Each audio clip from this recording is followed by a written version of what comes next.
One of the things that we'll be talking about on tomorrow's program is the incredibly, you could call it awkward, you could call it delightful, you could call it devastating. You can really apply a number of different adjectives to it. But tomorrow we will be talking about the reality that some of the most devastating witnesses against Donald Trump in the variety of criminal trials that he's facing, but in particular with regard to the second federal indictment related to trying to disenfranchise voters and steal the election from Joe Biden. Some of the most powerful witnesses against Trump in that case could be the people closest to Trump. William Barr, Mark Meadows. We'll talk about that.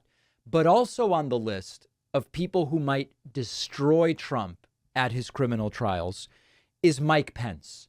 Mike Pence is now admitting to the entire thing. And by that, I mean Mike Pence is admitting, number one, that he took notes about what he was asked to do around January 6th. It's not just his recollection. He took detailed notes. But most importantly, that Trump and the people around him were not merely asking Pence to temporarily pause the acceptance of the electoral votes of the 50 states, but he was being asked to reject those electoral votes outright.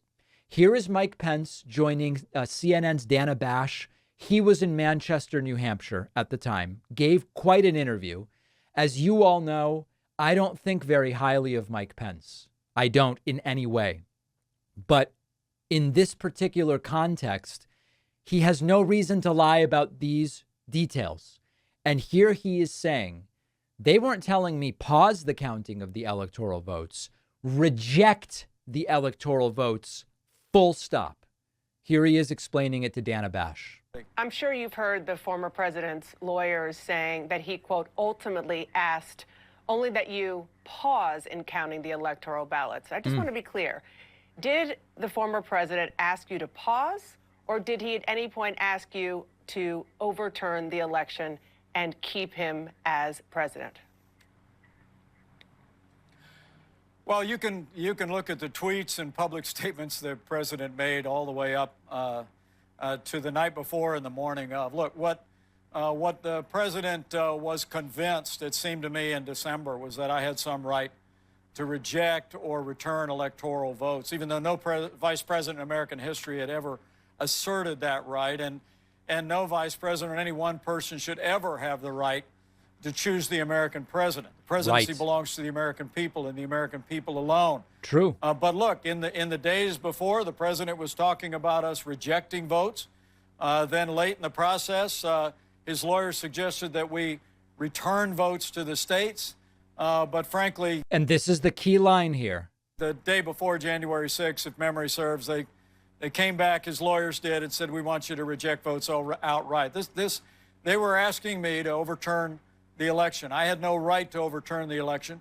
I know we did our duty that day, and I couldn't be more encouraged, whether it's here in New Hampshire, in Iowa, or all across the country, how many people come up to me and express their appreciation for. They come up to me with tears in their eyes. No, listen, this is, it's difficult to imagine a more serious allegation against a then sitting president and his lawyers and his crony of inner circles.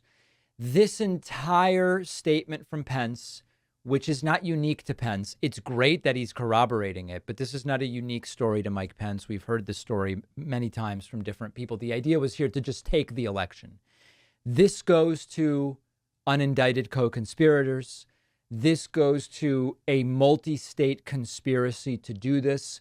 These were not, maybe this is something we could do. I don't know, let whoever figure it out. This was a concerted and coordinated effort.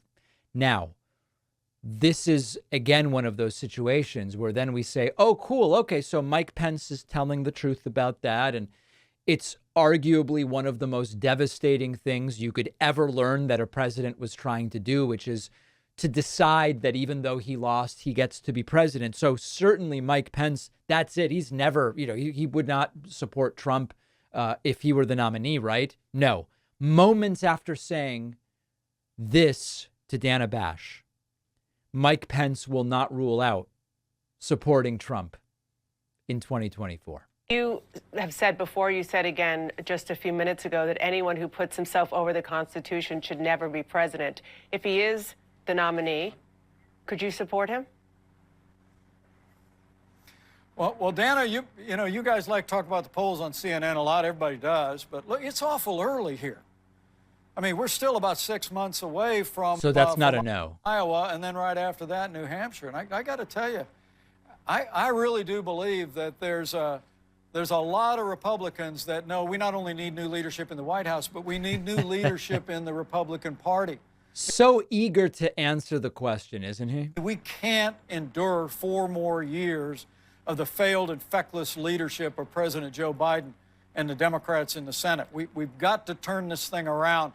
And everywhere I go, more and more people are coming up. More people are understanding, I think, the stand that we took that day. Oh, yeah. And even the minority of Republicans that have had a different view of what I did that day have been coming up to me and So does that mean expressing you can rule out appreciation for which I'm humbled. But I got to tell you, everywhere I go, people are telling me, thank you for talking about the issues we're dealing with and not what the media is talking about any given day of the week. You can say right here that you will rule out voting for Donald Trump again for Well, now, Dana, I didn't say that. president?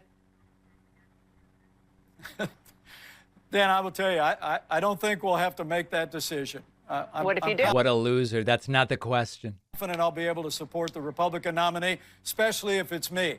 But I will tell you, I'm confident, as they've done so many times before, Republican primary voters are going to choose new leadership for a new time in the life of our nation. So Mike Pence, much like William Barr, after making some of the most devastating and uniquely disqualifying declarations about Donald Trump, will not rule out voting for him. And this goes to, we can appreciate it when they tell the truth. We can appreciate it when they come clean. We can appreciate it when, like Chris Christie has, he says, hey, you know what? I got bamboozled. Okay, fine. You got bamboozled, but also you were sort of grifting. That's all fine. Okay.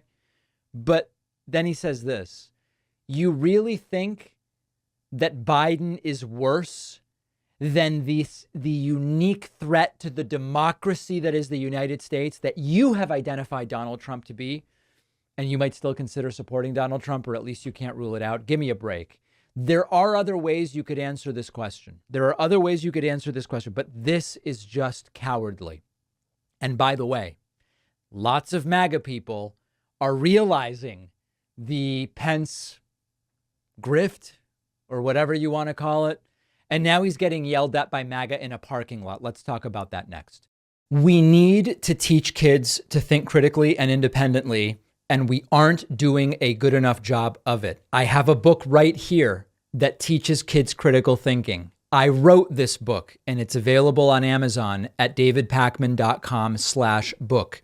This is told through the story of a kid detective. The idea is critical thinking, thinking independently, is like solving a mystery.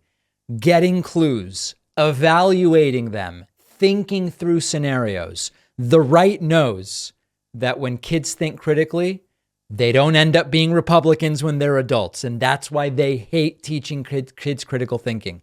This book alone won't solve the problem, but it will get kids interested. Get a copy, Kindle, paperback, at davidpakman.com/book.